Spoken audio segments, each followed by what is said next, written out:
자, 그러면 이어서 자, 오늘은 디센트럴라이제이션 탈중화 쪽 하고 시간이 되면 더 나가도록 합시다. 자, 중요하지 않은 부분은 빨리빨리 스킵을 하고 빨리빨리 진도를 나갈 거고 시작하기 전에 시험은 11월 한 3일 정도 생각하고 있어요. 수요일 날.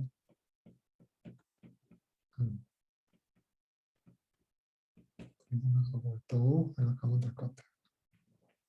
자, 그럼 탈중화 쪽 센트럴라이제이션과 디센트럴라이제이션, 그다음에 컨센서스 알고리즘, 그다음에 비트코인에서 어떻게 컨센서스를 하고 있는지, 그리고 POW에 대해서 얘기를 하고 있어요. 한번 보도록 합시다. 자, 센트럴라이제이션 중앙화와 비탈중화와 디센트럴라이제이션. 이제 비트코인에서 어떻게 하고 있는지 보면 탈중화를 기술적으로 하면 좋겠지만 기술적으로만 되는 건 아니고 이제 인센티브 이런 걸 써가지고 이제 하고 있다. 그런 얘기를 하고 있어요.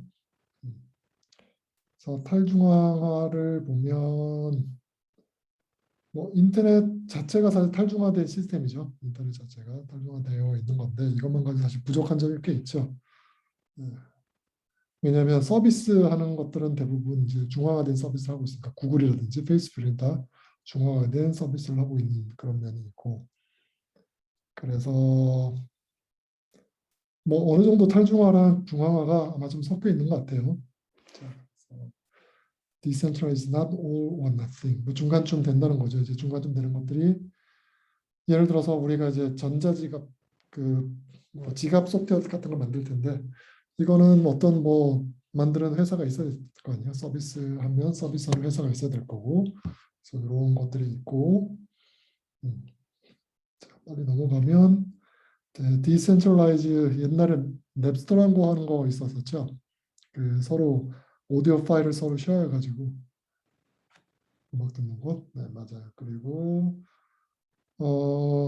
파일 쉐어링 하는데 룩업하는, 그러니까 어느 파일이 어디에 있다 이거를 중앙화된 형태로 하는 그런 서비스도 있었고, 탈중화된 것도 있었고, 아니면 피어를 둬가지고 하는 것도 있었고, 다양하게 있었어요. 여하튼 그러면 이제 탈중화 관련돼서 우리가 이제 블록체인 관련돼서 보면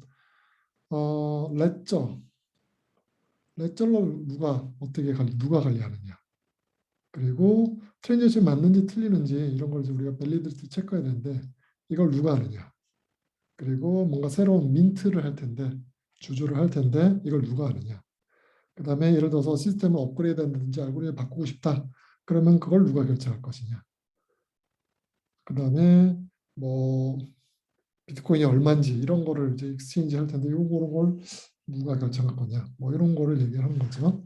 그래서 위에 세 개는 그냥 비트코인에 있다고 보면 될 거고, 요거는 좀 애매하죠. 관리하는 측면에서는. 그래서 요즘에는 이런 관리하는 걸 다 처음에 이더리움 같은 경우에는 파운데이션 같은 거 만들었죠. 이더리움 파운데이션 이런 데서 뭔가 조직같이 비슷한, 그러니까 한 회사는 아니지만 조직같이 만들어가지고 여기서 이더리움을 이렇게 할지 저렇게 할지 이렇게 정했었어요. 그 다음에 비트코인 같은 경우에는 누가 이런 룰을 정하느냐, 지금 현재 다 마이너가 하는 거죠. 마이닝 파워에서 결정을 하고 있고, 요즘에 이제 나오는 디파이 같은 디센트럴라이즈드 파이낸스 같은 경우 이런 서비스들을 보면 대부분 뭘 만들냐면 다오를 만들죠. Decentralized Autonomous Organization. 탈중화된 조직이죠. 그래서 이런 다오 같은 경우에는 서로 이제 뭔가 룰을 정해야 된다 그러면 투표로 보통 하고 있죠. 투표를 하는데, 그럼 투표권은 어떻게 만드느냐, 투표에 관련된 토큰을 가진다든지 이런 식으로 투표권을 가지고 투표를 하고 있죠. 그래서 4번은 오히려 최근 들어서 많이 탈중화 쪽으로 가고 있는 것 같아요. 1, 2, 3번은 원래 비트코인 만들어졌을 때부터 다 얘기됐던 거죠. 그래서 비트코인 디센트럴라이제이션을 보면 피어투피어 네트워크를 쓰고 있죠. 그래서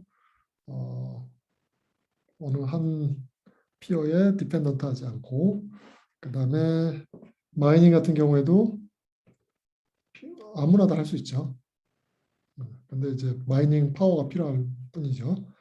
그리고 소프트웨어를 업데이트한다. 이거는 뭐 누가 강제하는 거 없죠. 마이너들이 다 그쪽으로 가면 그냥 따라갈 뿐이죠. 그래서 1, 2, 3번 같은 경우에는 뭐 그렇게 해결된다고 보면 되고,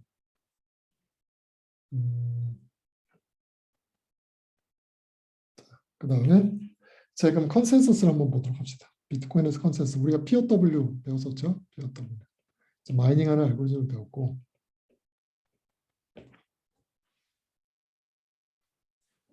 자, 비트코인 컨텍스트에서의 컨센서스는 어떻게 되느냐?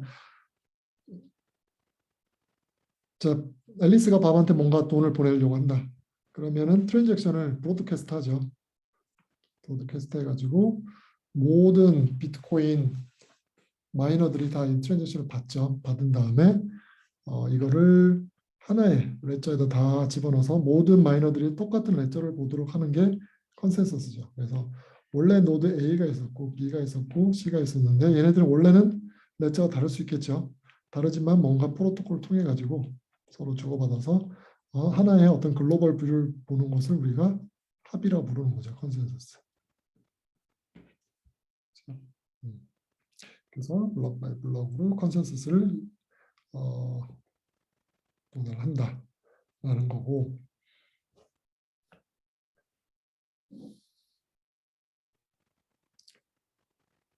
그리고 여기서 보면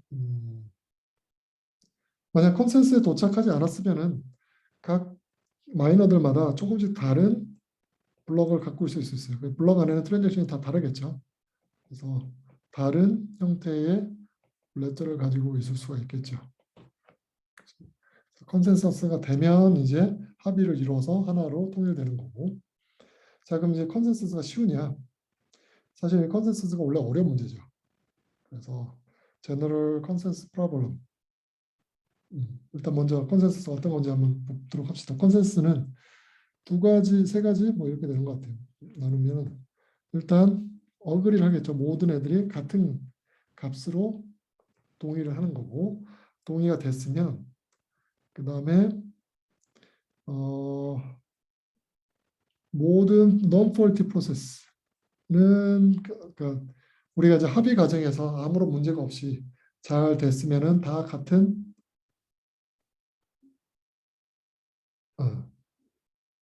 뭐 시작할 때 똑같은 값을 가지고 시작을 하고, 그 다음에 만약에 문제가 없었으면 다 같은 값으로 동의를 하게 되는 게 이제 밸리디티고, 밸리디티는 이제 스트롱 밸리디티 뭐 이런 게 있고 하다. 그 다음에 터미네이션은 결국 이게 문제 없는 프로세스였으면 어쨌든 한 값으로 다 수렴하더라. eventually 수렴하는 거다. 그러면 터미네이션이라고 얘기를 하는 거죠. 자, 그래서 요거 각각에 대해서 하나씩 보면 어그리먼트, 밸리디티, 터미네이션. 자, 어그리먼트는 뭐냐면 자, 각자 사람들이 있어요. 사람들이 있어서 뭔가 값을 가지고 시작해요. 0, 얘는 0, 얘는 1, 3, 3, 3. 근데 이제 이것들끼리 서로 통신을 막 해가지고 어그리를 하는 거죠. 예를 들어서 뭐 다수결을 쪽으로 가겠다든지 뭐 이런 식으로. 그래서 어그리를 막 돌려다 보면 이제 어떤 값들이 막 생겼을 거예요. 그러면 여기서 우리가 요게 지금 많은 사람들이 가지고 있으니까 이걸로 합의를 됐다라 보고 얘는 이제 오류가 있다라 보는 거죠. 그래서 합의를 이룬 것들 얘네들이 논폴티죠. 논폴티끼리는 모두 같은 값을 가지고 있는 경우에 이제 우리가 어그리먼트라고 얘기를 하는 거죠. 그래서 뭔가 시작을 해서 한 값으로 다 가면은 어그리먼트라고 얘기해요. 그 다음에 이제 밸리디티는 어떤 거냐면 어그리먼트는 그냥 한 값으로만 가면 되는데 이 값이 처음에 시작했던 값이 필요 없어요. 0, 1, 3, 3, 3이었는데 만약 얘네들이 다 2를 가지고 있다. 다 2다. 이래도 어그리먼트예요. 2라는 게 원래는 존재하지 않았죠. 그렇죠? 원래 갖고 있지 않았던 값이지만 어쨌든 합의를 거쳐서 다 2를 가지고 있다. 이렇게 돼도 어그리했다라고 얘기를 해요. 한 값으로 다 동의를 했으니까 어그리했다고 치는데 밸리디티는 뭐냐면 어그리를 할 때 예를 들어서 여기서 지금 보면 이 2를 다 어그리했는데 이 2라고 하는 값이 누군가 갖고 있던 값이었다는 거야. 그러니까 예를 들어서 이 노드는 2를 가지고 있었고 이게 전파가 돼가지고 어떤 값으로 갔으면 우리가 뭐 밸리디티 또는 스트롱 밸리디티라고 얘기를 하는 거죠. 만약에 합의를 다 했는데 얘네들 전부 다 1로 합의를 했다. 그러면 어그리는 된 거죠. 어그리먼트는 된 거예요.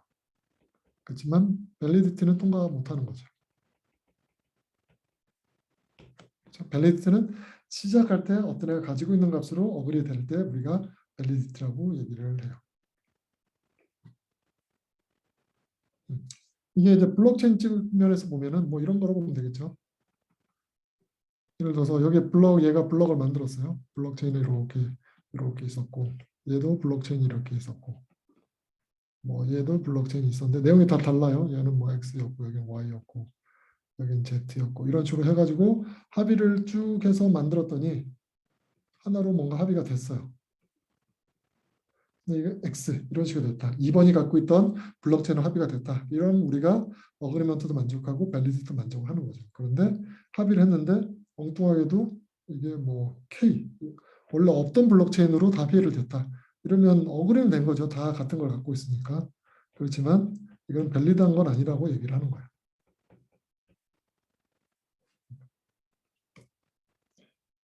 그다음에 터미네이션 끝이 나야 된다고 그랬죠. 그래서 우리가 컨센서스를 돌리다 보면 이제 막 합의를 이루다 보면 합의가 이루어지는 게 이제 터미네이션인데 이게 이제 쉽지가 않다는 거예요. So it is impossible to reach consensus in case of link failure. 그래서 중간에 노드들끼리 연결이 막 돼 있는데 중간에 노드가 연결이 끊어진다. 이렇게 되면 합의에 도달하는 게 사실은 굉장히 어려운 문제다. 특히나 이제 싱크로너스 케이스. 싱크로너스 케이스는 뭐냐면 뭐 얘네들이 서로 같은 시간에 서로 주고받고 계속하는 거예요.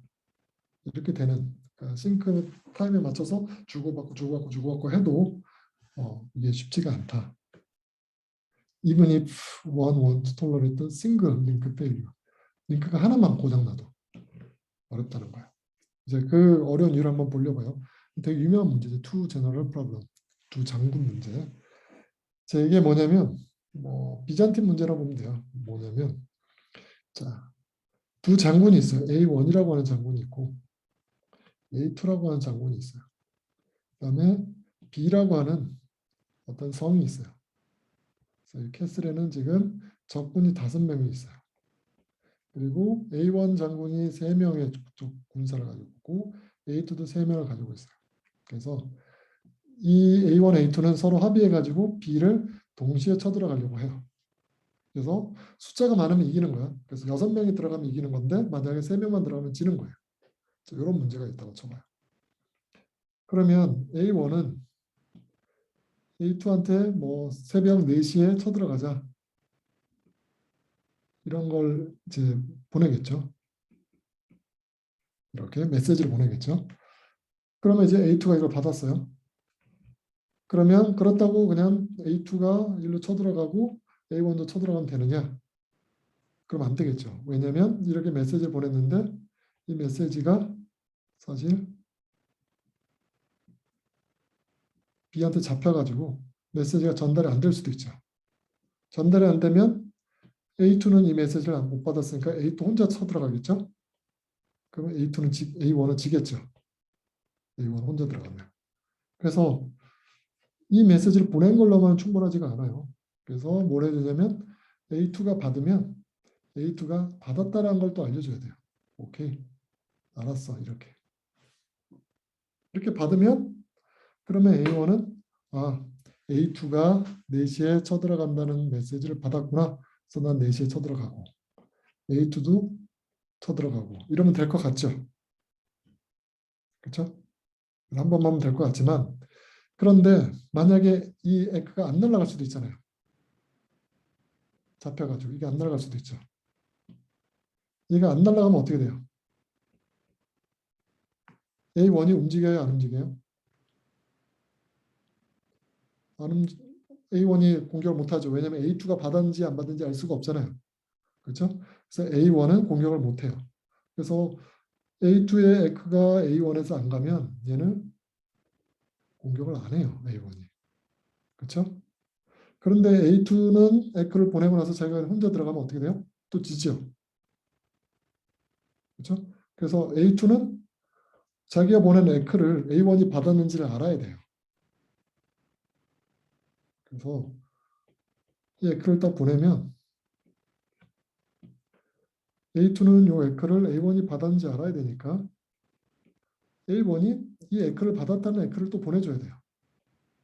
에크 나머지 수신했다. 이걸 알려줘야 돼요. 그렇죠? 이게 수신이 되면 그러면 얘는 아 내가 보낸 에크를 A1이 받았다는 걸 알죠. 그렇죠? 내가 보낸 A2가 보낸 에크를 A1이 받았다는 사실을 알게 돼요. 이거 에크 받았으니까 난 들어가면 쳐들어가면 되겠지. 이렇게 생각할 수 있겠죠. 그렇죠? 그다음에 A1은 내가 에크 받았으니까 내가 에크 보냈으니까 쳐들어가면 되겠지. 이렇게 생각할 수 있겠죠. 그런데 에크가 안 갈 수도 있죠. 에크가 안 가면 A2가 공격을 해요, 안 해요? 안 하죠. 왜냐하면 에크가 안 오면 A1이 내가 보낸 에크를 받았는지 모르죠. A2 입장에서는. 그렇죠? 그래서 A2가 A1이 안 받을 수도 있어요. 안 받았으면 나 혼자 들어가면 지는 거니까 못 들어가요. 그래서 에크가 안 오면 못 들어가요. 그렇죠? 그럼 A1 입장에서 뭐냐면 내가 보낸 에크를 A2가 받았는지 또 알아야 되죠. 그래서 A1 입장에서는 A2가 내가 보낸 이 에크를 또 받았는지 또 알아야 돼요. 에크를 받아야 돼요. 그래서 계속 받아야 돼요. A1이 하려면 내가 보낸 걸 받았는지, A2는 A1 내가 보낸 걸 또 A1이 받았는지 서로 계속 받아야 돼요. 끝이 없어요.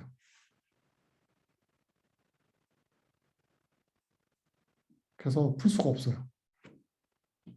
unsolvable. 그래서 two general problem은 되게 유명한 문제죠. 커뮤니케이션, 서로 통신하는 데 있어서 풀 수 없는 문제 중에 하나예요.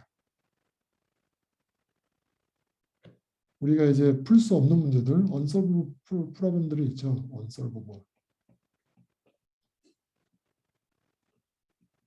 유명한 게 뭐가 있냐면 계산상으로 컴퓨테이셔널리 풀 수 없다.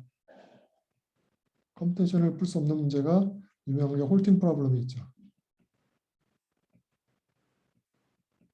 홀팅 프로블럼이 뭐냐면 어떤 기기가 있는데 이 기계한테 코드를 줘요. 기계란 것도 이제 알고리즘이 어떤 코드예요. 코드. 얘한테 코드를 줘서 코드랑 인풋을 이렇게 입력을 주면 그럼 얘는 뭐라는 거냐면 이 코드에 이 입력을 넣어서 돌리면 이 코드가 코드 A라고 할게요. A가 이 입력을 받아가지고 수행을 막 할 거 아니에요. 그렇죠? A란 프로그램이 입력을 받아 막 수행을 하겠죠. 수행을 해서 끝이 나는지 안 나는지를 판단하는 그런 코드예요. M이라고 하는 코드는 어떤 프로그램이 딱 줘있으면 이 프로그램이 어떤 인풋을 집어넣어가지고 돌리면 끝이 나더라. 아니면 무한 인피니트, 그러니까 무한정 돌고 있더라. 이거를 판정하는 그런 프로그램이에요. 이런 프로그램은 만들 수 없다는 게 unsolvable problem이죠. 홀팅 프로블럼. 어떤 프로그램이 주어졌을 때 이 프로그램이 멈출지 안 멈출지를 판별할 수 있는 프로그램을 못 만든다. 이게 유명한 홀팅 프로블럼이고 커뮤니케이션 쪽에서 유명한 풀 수 없는 문제 중에 하나가 요 두 제너럴 프로블럼. 두 장군이 있을 때 중간에 링크가 페일이 날 수도 있는 가능성이 있으면 두 사람은 절대로 합의를 이룰 수가 없다. 이게 풀 수 없는 문제로 유명한 문제죠. 둘 다 풀 수 없는 걸로 유명한 문제예요. 그래서 컨센서스 문제가 원래 어려운 문제예요. 서로 주고 받고 했는데 만약 중간에 뭔가 끊어질 수 있다 그러면은 합의를 못하는 거예요. 그래서 여기 아까 그 문제죠. 그래서 A가 A11로 보내고 그럼 A2가 받았다고 보냈는데 요거에 대한 걸 대답을 해줘야 되고 요걸 받아야지 또 대답을 해줘야 되고 해줘야 되고 끝이 없이 계속 주고받다가 보면 안 된다는 거죠. 그래서 뭐 서너 번 해서도 안 되고 무한정 해야 되기 때문에 안 된다는 거예요. 합의를 이룰 수 없다. 그 얘기죠. 자, 그래서 요 투 제너럴 프로블럼은 컨센서스 쪽에서 굉장히 유명한 어려운 문제야. 그러는데 이걸 이제 풀어야 되잖아요, 그렇죠? 어쨌든 합의를 해야 되니까. 그래서 비트코인은 좀 간단한 컨센서스 알고리즘을 만들었어요. 그러니까 앞에서 만든 그 원래 컨센서스는 풀 수 없는 문제인데 풀 수 있도록 문제를 만든 거죠. 그래서 여러분이 만약에 이런 장군이라면 어떻게 하면 좋을까요? 그랬으면 이게 갈 수도 있고 안 올 수도 있고 막 그렇잖아요. 그렇죠? 그래서 요거를 어떻게 해결했느냐? 뭐 개념적으로 보면 이렇게 하는 거야. 여기 이렇게 가는데 요걸 만약 잡힐 수도 있냐 붙잡힐 수도 있잖아요. 붙잡힐 수 있는데 붙잡히면 뭐 이걸 해독하는데 시간이 오래 걸리게 해가지고 뭔가 조작하는 게 어렵게 만든다든지 이런 식으로 해서 뭔가 해결을 하려고 하는 그런 거를 이제 비트코인에 적용했다고 보면 될 거예요. 그래서 비트코인의 컨센서스 알고리즘을 한번 보도록 합시다. 자, 비트코인에서 일단 트랜잭션 만드는 건 간단하죠. 트랜잭션은 그냥 사인해가지고 그냥 브로드캐스트 하는 거예요. 모든 마이너들한테. 그럼 마이너들이 트랜잭션을 다 모아가지고 블록을 하나 만들어요. 그 다음에 이 블록에 대해서 랜덤 노드가 사실 랜덤 노드라는 게 뭐냐면 각각의 노드들은 블록을 다 만들려고 노력을 해요. 그 중에 하나가 선택이 되는 거죠. 어떻게 선택되냐면 해시카드 찾는 걸로 선택을 하는 거죠. 그렇죠? 일을 하는 걸로 찾는 건데 그래서 뭔가 랜덤한 애가 만들어서 걔가 만든 블록을 우리가 뒤에 붙이는 걸로 하는 게 컨센서스죠. 그렇죠?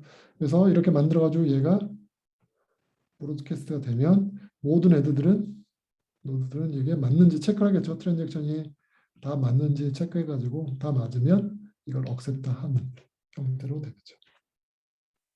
그래서 이 억셉트 되면은 이걸 기반으로 그 다음 또 블록을 만들고 또 블록을 만들고 그런 식으로 동작을 했었어요. 자, 그럼 이제 이 컨센서스 알고리즘에 대한 공격을 생각을 해보면 쉽게 생각할 수 있는 게 첫 번째가 11어택이 있어요. 뭐가 있냐면 11어택이 뭐냐면 여기 보면 랜덤 노드를 뽑는다고 그랬죠. 그러니까 블럭이 있으면 블럭이 여러 캔디데이트가 있을 수 있어요. 어떤 뭐 가라고 하는 컴퓨터는 이런 블록을 만들었고 나라고 하는 건 이런 블록을 만들었고 다라고 하는 건 또 다른 블록을 만들었어요. 이렇게 만들었어요. 근데 얘가 선택이 될지 얘가 선택이 될지 얘가 선택이 될지 이걸 랜덤으로 뽑아야 되거든요. 그냥 랜덤이면 가장 내가 랜덤에서 뽑힐 찬스를 높이려면 보통 어떻게 해요? 가짜를 만들면 되죠.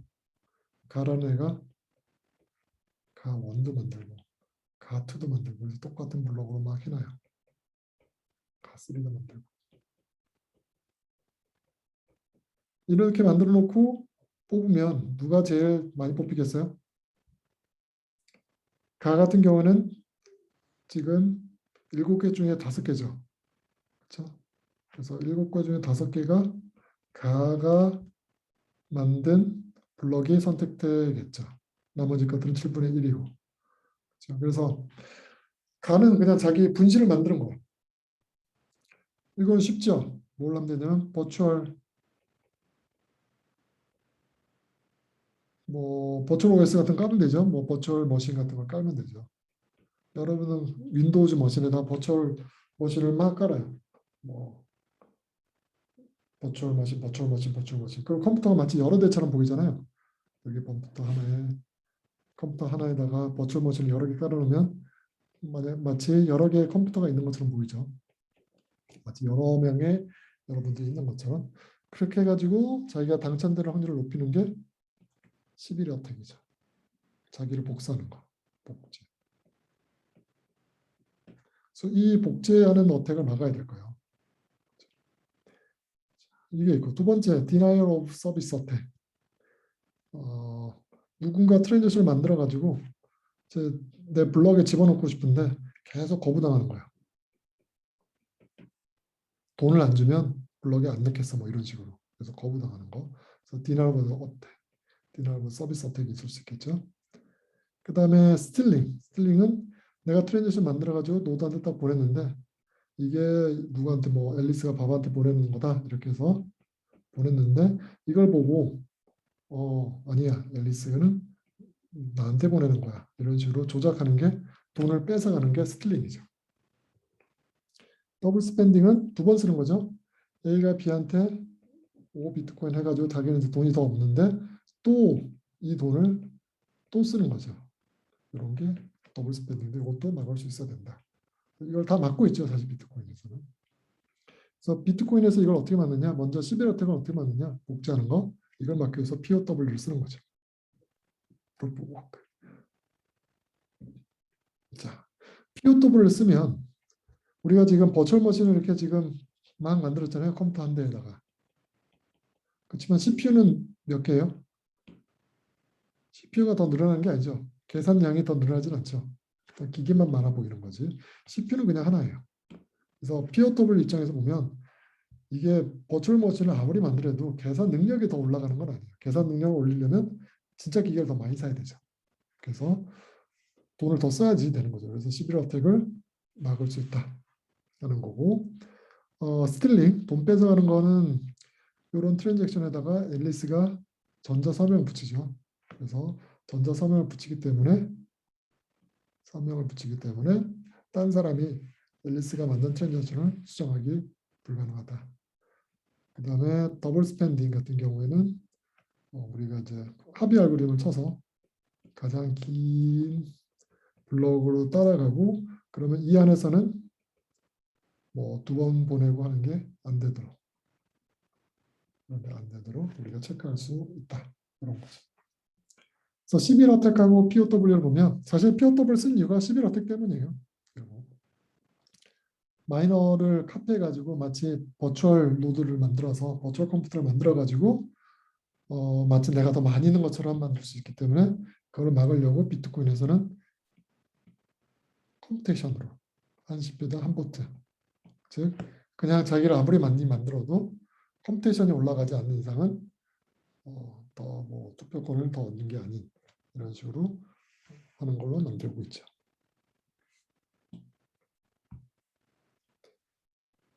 그 다음에 denial of service.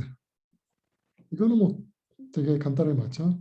예를 들어서 앨리스라고 하는 마이너가 밥을 싫어한다. 그래서 밥이 만든 트랜잭션은 다 앨리스한테 가면 다 거부를 한다. 문제가 없어요. 왜? 마이너가 한 명만 있는 건 아니잖아요. 그래서 다른 마이너들은 얘를 받아가지고 어쨌든 블럭을 집어넣기 때문에 뭐 A가 해치파워가 50% 이상 되지 않는 이상은 이런 일이 나타나지 않기 때문에 문제가 없다라는 거죠. 그래서 그냥 뭐 불편할 수 있어요. 마이너가 A라고 하는 마이너는 자기 걸 계속 인클루드하지 않기 때문에 그렇지만 크게 문제는 안 된다. 그리고 비트코인 스틸링 훔치는 건 안 되죠. 왜? 이렇게 하려면 뭘 알아야 되냐고 하면 서명을 만들 수 있어야 돼요. 서명 키를 갖고 있어야 돼요. 근데 서명 키는 앨리스가 만든 트랜잭션은 앨리스만 알죠. 그래서 다른 사람들이 서명을 조작할 수가 없어요. 그래서 전자 서명으로 비트코인 스틸링은 다 막을 수 있다. 그리고 더블 스펜드 프로블럼 두 번 쓰는 거. 뭐 지금 블록에 보면 이 블록에서는 C가 A한테 C가 A가 아니라 앨리스가 바바한테 돈을 보냈는데 그다음에 또 하나를 더 만들어 가지고 트랜잭션을 앨리스가 뭐 자기한테 돈을 보내는 걸로 바꿔놨다. 그럼 이 두 개는 사실은 같은 블록체인에 있을 수는 없죠. 왜냐하면 하나를 두 개를 같이 쓰고 있으니까 더블 스펜딩이니까. 이렇게 되어 있으면 둘 중에 하나로 그냥 합의가 되죠. 합의는 둘 중에 하나로 돼요. 그래서 이게 인밸리드 되든지 이게 인밸리드 되든지 둘 중에 하나로 되기 때문에 크게 문제가 없고, 일단 만약에 이게 길어졌다 그러면 더 이상 이쪽으로 안 붙을 거기 때문에 우리가 이걸로 생각해서 앨리스가 밥한테 돈을 버는 게 아니다 라고 생각을 하면 된다라는 거죠. 그래서 일단 어느 정도 길어지면, 블럭이 어느 정도 길어지면, 다른 거에 비해서 좀 길어졌다, 여기 뒤에 여러 개 붙었다, 그 얘기는 여기 있는 트랜잭션은 안전하다는 얘기예요. 왜냐하면 비트코인 같은 경우에 이게 포크가 된 상태로 두 개가 갈라진 상태로 계속 두 개가 길어지진 않아요, 보통. 왜냐하면 한쪽이 긴 게 있으면 다 그쪽으로 붙어서 그냥 이쪽은 더 이상 안전하고 끝나고 한쪽으로만 계속 길어져요. 그래서 얘가 이제 길어졌다, 충분히 어느 정도 시간이 지났는데도 계속 뒤에 붙어 있다 블럭이. 그 얘기는 뭐냐면 이 트랜잭션이 포함되어 있는 게 계속 블록체인으로서 사용이 됐더라. 그래서 이 트랜잭션은 우리가 사용해도 된다, 안전하다라고 생각할 수 있는 거죠. 근데 이제 이게 비트코인 같은 경우는 POW가 어렵기 때문에, 그러니까 사실 10분마다 하나 정도밖에 안 나타나기 때문에 뒤에 붙는 게 몇 개, 그러니까 한 번 이렇게 포크가 되었다 그래도 뒤에 붙는 게 사실은 거의 몇 개 안 돼요. 한 개 붙고 더 이상 시간 차이가 꽤 나기 때문에 먼저 붙은 이쪽으로 다 달라붙어서 이쪽은 죽어버리는데, 만약에 뭐 이드름만 되더라도 포크가 되면 이 뒤에 붙는 게 꽤 자라날 수가 있어요. 이런 경우에는 여기 들어간 트랜잭션이 맞는지 확인하려면 한참 동안 좀 기다려야 되겠죠. 한참 동안 이때까지도 계속 블럭이 붙어 있더라, 그러면 이거는 안전한 거다라고 생각할 수 있겠죠. 그래서 몇 개가 더 붙어야 되느냐, 이거는 블록체인마다 좀 달라요. 보통 짧게 계속 블럭을 만드는 경우는 좀 더 많이 붙어야 되고, 좀 길게 붙는 것들은 조금 몇 개만 붙어도, 적게 붙어도 되는 경우가 많죠. 그래서 비트코인 같은 경우에는 계산해봤더니 한 6개 정도 뒤에 블럭이만 붙어도, 이렇게 6개 정도만 붙어도, 이 정도만 붙었다는 얘기, 붙어도 이 트랜잭션 뒤에 이 나와 있던 것들이 계속 뭔가 계산을 하고 있었고, 그 얘기는 아마 얘가 제일 거의 긴 거다, 그래서 안심해도 된다. 그래서 한 6개 정도로 하고 있어요. 그래서 10분마다 한 대씩이니까 한 1시간 정도 지나면 이 트랜잭션이 이제 뭐 더블 스pen딩 염려 없이 확실한 거다라고 생각할 수 있겠죠. 그래서 비트코인 같은 경우는 1시간 정도 시간 딜레이가 걸리는 거라고 볼 수 있겠죠.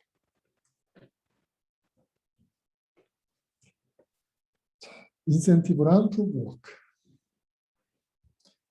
뭐 비트코인에서 인센티브 주는 건 대충 알고 있죠. 무슨 얘기냐면 블럭을 찾으면 돈을 주는 거예요. 그렇죠? 그래서 돈을 주기 때문에 계속 마이닝이라고 하는 일을 하고 있는 거죠.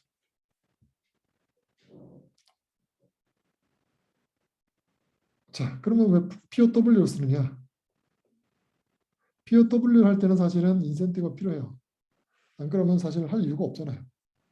그렇죠? 왜냐하면 이 컴퓨테이션 퍼즐 하면 돈도 많이 드는데 이걸 굳이 할 필요 없는데, 이걸 해야 되는 이유가 사실은 랜덤한 노드들이 블럭을 만들었었는데, 그거 랜덤니스를 강화하기 위해서 POW라고 하는 걸 쓴 거죠.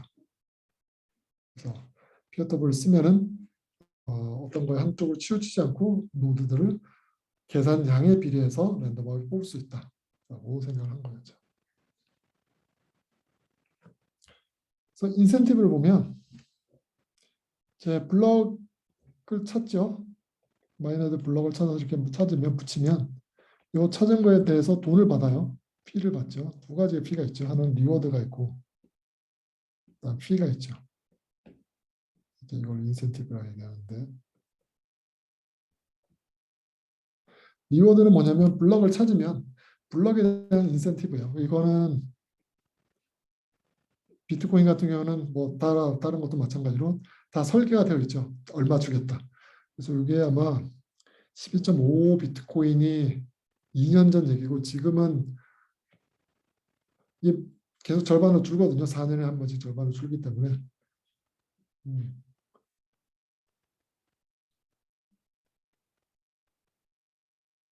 6.25로 줄었을 거예요. 그리고 이게 1비트코인 이하로 내려가면 이제 없어지는 걸로 알고 있어요. 그래서 6.25 비트코인이면 얼마쯤이에요? 한 지금 들으면 한 4억 정도 된다고 보겠죠. 그렇죠? 블록 하나 짠데 한 4억 정도 주는 거고. 그다음에 이제 리워드로 그걸 주고 그다음에 트랜잭션이 있죠. 여기 트랜잭션 불러가는 트랜잭션들이 있을 거예요. 트랜잭션들이 뭘 하냐면 여기에 자기가 돈을 얼마 내겠다 피를 적거든요. 피를. 요 피들도 마이너가 다 가져가는 거죠. 그래서 트랜잭션 피. 트랜잭션 피는 사실은 이제 이 트랜잭션을 만든 사람들이 내는 거라서 얼마 들지 잘 몰라요.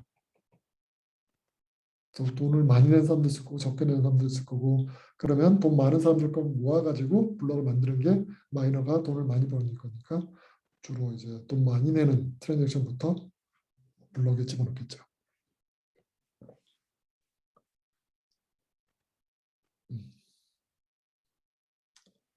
어, 비트코인 같은 경우에 이제 토탈 비트코인이 2,100만 개죠. 2,100만 개. 2,100만 개라는 얘기는 뭐냐면 블록을 계속 마이닝을 하면 리워드가 나온다고 그랬죠. 이 블록 리워드를 다 합친 게 2,100만 개란 거죠. 그래서 2,100만 개까지 다 하고 나면 그 다음부터는 블록을 찾아도 더 이상 리워드가 없는 거죠. 그게 2040년. 2040년 되면 더 이상 블록 리워드는 없고 트랜잭션 피만 있는 거죠.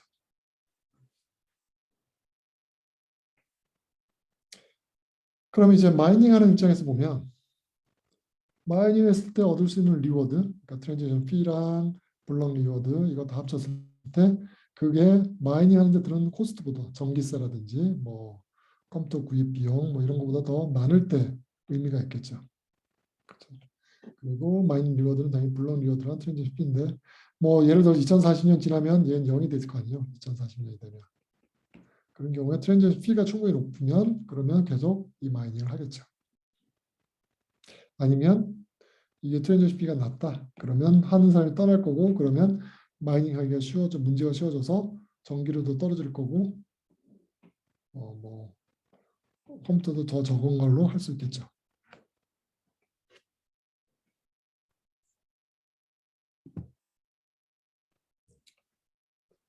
자, 그러면 우리 스케일리티 트릴레마 이건 이제 블록체인 트릴레마라고 얘기하는데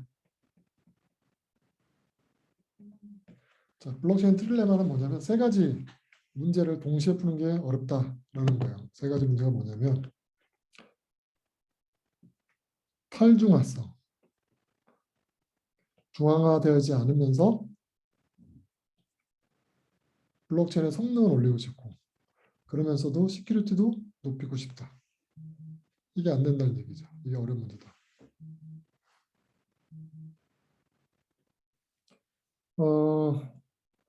자, 보면 퍼블릭 블록체인, 비트코인 같은 경우에는 성능은 어때요? 성능은 높지 않죠. 그렇죠? 비트코인 들으면 성능은 낮아요. 성능은 낮고. 탈중앙성은 어때요? 디센트럴라이제이션은 이건 높죠. 그렇죠? 뭐 중앙 노드 이런 거 없으니까. 시큐리티는 어때요? 시큐어해요? 블록을 수정하거나 하는 게 되게 어렵죠.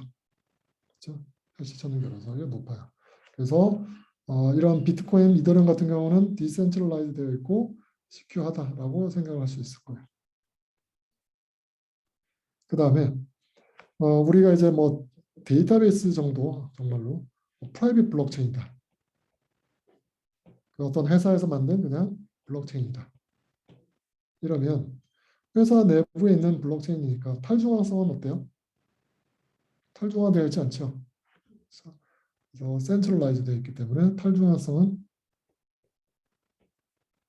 낮고 성능은 높고 시큐리티는 어차피 암호학적인 방법을 쓸 거니까 시큐리티는 높다고 얘기할 수 있겠죠. 그래서 여기쯤에 있는 거라고 볼 수 있을 것 같고 그다음에 성능 높고 탈중앙한데 시큐하지 않다. 그런 건 없죠. 왜냐하면 시큐하지 않은 걸 왜 써요? 쓸 이유가 없잖아요. 그래서 이런 거. 그래서 우리가 원하는 건 뭐냐면 탈중앙화도 되면서 성능도 높고 시큐리티도 높은 이런 뭔가를 찾으면 좋겠다. 근데 이게 어려운 문제다. 라는 게 트릴레마 프로블럼이죠. 그래서 대체적으로 요즘을 보면 예를 들어서 이런 거 있죠. POS, Proof of Stake.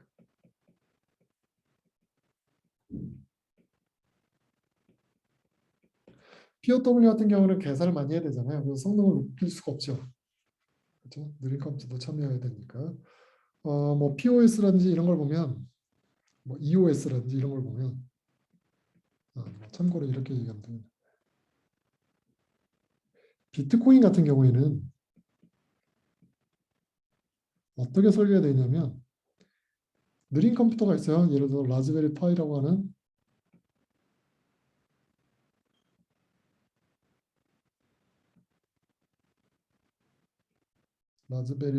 하는 그런 뭐 보드가 있어요. 500MHz인가 뭐 이 정도 되는 보드가 있어요. 여기다가 하드디스크를 달아요. 그리고 얘가 수행할 수 있는 것보다 30배 정도 느리게 그렇게 해서 만든 게 비트코인이에요. 그래서 비트코인의 블럭을 라즈베리 파이로 지금 맞는지 막 할 거잖아요. 이 체크를 30배 빠른 속도로 할 수 있도록 비트코인은 설계됐어요. 그래서 10분마다 한 대 정도, 10분마다 하나 블럭 정도 이렇게 붙으면 라즈베리 파이는 이 블럭을 체크하는데 뭐 한 20초 정도에 체크할 수 있다. 이런 거죠. 그래서 이렇게 설계되어 있는 거고 이더리움은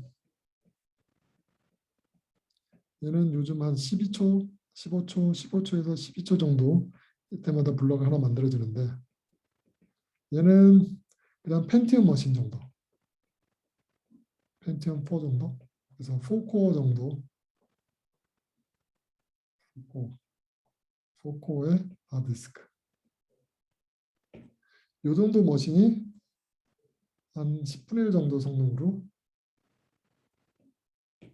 블럭 잘하는 걸 따라잡을 수 있는 그 정도로 만들어 놓은 거죠. 그래서 블럭의 크기도 너무 크면은 체크하는데 오래 걸리고 너무 빨리 만들어져도 체크하는데 오래 걸리기 때문에 이제 이 정도 펜티움 4로 뭐 블럭 잘하는 것보다 10배 빠른 속도로 체크할 수 있도록 만든 거고 이거보다 훨씬 빠른 것들이 많이 있어요. EOS 이런 것들. EOS 같은 경우에는 훨씬 빠르죠. TPS가 비트코인 한 6 TPS 초당 한 6개 정도 트랜잭션을 처리하고 이더리움이 한 20개 정도까지 할 수 있는데 뭐 이더리움은 보면 뭐 몇천 뭐 이런 식으로 되거든요. 훨씬 높은데 얘는 뭐 16코어에다가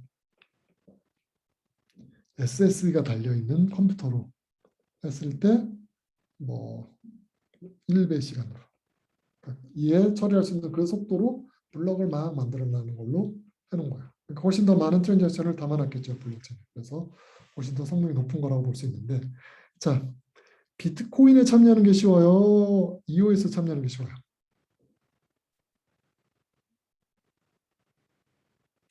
EOS 참여하려면 적어도 이런 머신이 있어야 되죠. 16코어에 SSD 달려있는 머신이 있어야 되죠. 근데 비트코인에 참여하려면 되게 느린 거 가지고 참여할 수도 있죠. 아무나 참여할 수 있잖아요. 그래서 비트코인이 훨씬 더 많은 사람이 참여할 수 있잖아요. 그래서 탈중앙성이 더 높다라고 얘기를 하는 거예요. EOS는 아무래도 고성능의 컴퓨터만 들어가야 되니까 소수만 들어가고 따라서 좀 더 중앙화되어 있다라고 얘기를 하고 있는 거죠. 그래서 탈중앙화를 높이려면 아무나 더 참여할 수 있어야 되니까 성능이 낮을수록 사실 더 유리하긴 해요.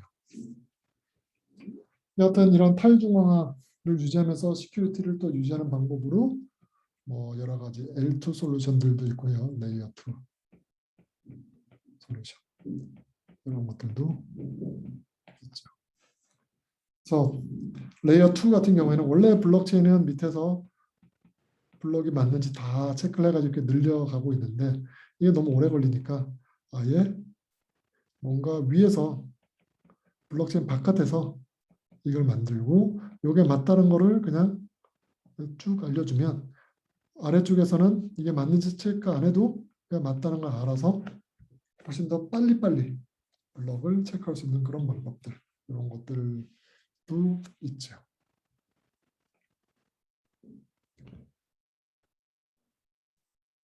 네, 오늘은 뭐 디센트럴라이제이션 오늘 여기까지 하도록 합시다. 질문 있나요?